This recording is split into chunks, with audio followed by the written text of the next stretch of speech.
ఈ సమయమందు అంత్య దినములను గూర్చి తెలుసుకుందాం. ప్రస్తుత యుగం ఎలా ముగుస్తుంది, దేవుడు విశ్వాన్ని ఎలా పరిపాలిస్తాడనే తలంపుల గురించి బైబిల్లో అనేక మంది రచయితలు తలమునకలయ్యేలా ఆలోచించారు.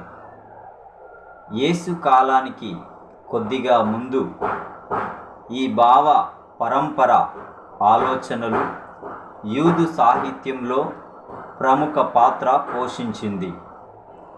ఉగ్రత సమాప్తమైన కాలమందు నిర్ణయించిన అంత్యకాలమును గూర్చినది అయినటువంటి యుగాంతం గురించి దానియేలు 8వ అధ్యాయం 19వ వచనం దానియేలు గ్రంథకర్త ప్రస్తావిస్తున్నాడు. యెహోవా దినం రానుందని, విశ్వాసమూలంగా మాత్రమే మనుషులు బ్రతుకుతారని, రక్షణ పొందగలరని హబక్కుకు 2వ అధ్యాయము 3-4 వచనములు. తొలి క్రైస్తవ రచనల్లో కూడా ఈ నమ్మకాలు ముఖ్య పాత్ర పోషించాయి. కడవరి దినాలలో, అంత్య దినాలలో లోకంలో జరగబోయే భయంకర సంఘటనల గురించి మనుష్య కుమారుడు తానేర్పరుచుకున్న వారిని భూమి నలుదిక్కుల నుంచి పోగు చేయడం గురించి మార్కు సువార్త 13వ అధ్యాయం యేసు తన శిష్యులకు బోధించాడు. తన సహోదరుడైన లాజరు అంత్యదినమున పునరుద్ధాన దినమందు లేస్తాడని యోహాను సువార్త 11వ అధ్యాయం 24వ వచనం. మార్త యేసుతో మాట్లాడడం గురించి యోహాను సువార్త తెలియచేస్తుంది. 2వ తిమోతి గ్రంథకర్త అంత్యదినములలో అపాయకరమైన కాలములు వస్తాయని క్రైస్తవులను హెచ్చరిస్తున్నాడు. 2వ తిమోతిలు రాసిన పత్రిక 3వ అధ్యాయం 1వ వచనం. క్రీస్తు శకం 1వ శతాబ్దం ముగిసే నాటికి అంత్యదినాల గురించి అనగా కడవరి కాలం గూర్చి 2 ప్రముఖ నమ్మకాలు ప్రబలంగా ఉండేవి. మొదటిది మంచి చెడుల మధ్య అంతిమ పోరాటం తథ్యం. రెండవది యుగాంతానికి ముందు దేవుని ప్రజలకు కష్టకాలం ఎదురు కానున్నది. ఈ నమ్మకాలను చారిత్రక సందర్భాలు బలోపేతం చేశాయి. మొదటగా తమ రాజ్యం తిరిగి ఏర్పడుతుందని, దావీదు రాజు కాలంలో ఉన్నట్లుగా తమ రాజ్యం బలమైన రాజ్యం అవుతుందని బబులోను చెర నుంచి తిరిగి వచ్చిన యూదులు నిరీక్షించారు. చెర అనగా ప్రవాసం. అయితే ఇలా ఏమీ జరగలేదు. యూదులు అనేక శక్తివంతమైన రాజ్యాల పాలనలో ఉన్నారు. మొదట పారసీకులు, తర్వాత గ్రీకులు, తర్వాత రోమనులు.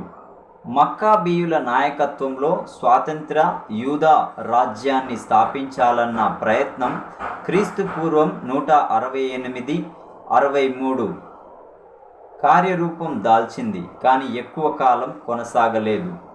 చెర నుంచి తిరిగి వచ్చిన యూదులకు పారసీకుల మత సాహిత్యంలో పరిచయం ఉంది.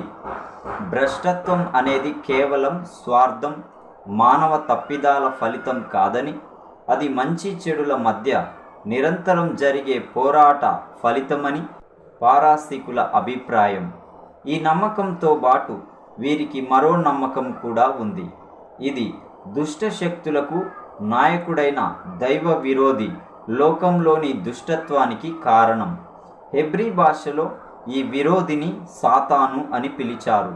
అయితే మంచి చెడుల మధ్య జరుగుతున్న పోరులో మంచి అంతిమ విజయం సాధిస్తుందని కూడా వీరు నమ్మారు. ఈ నమ్మకం అనంతర కాలపు యూదు లేఖనాల్లోనూ జకర్యా 3వ అధ్యాయం 1-12 వచనములు, క్రొత్త నిబంధన గ్రంథమందంతటా ప్రస్ఫుటంగా కనిపిస్తుంది.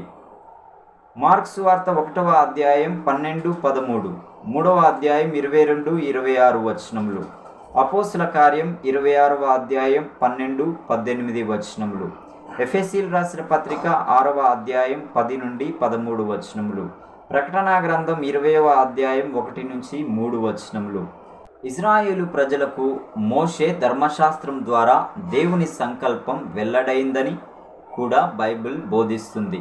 వారు ధర్మశాస్త్రానికి ఏ మేరకు లోబడుతున్నారనే దాని గురించి దేవుడు తీర్పు తీరుస్తాడు. దేవుణ్ణి నమ్మిన వారు ఆయనకు లోబడి ఉండాలని చెప్తూ యేసు తనకు తానుగా దేవునికి పూర్తిగా లోబడి ఆయన ఉద్దేశాలను జరిగించాడు.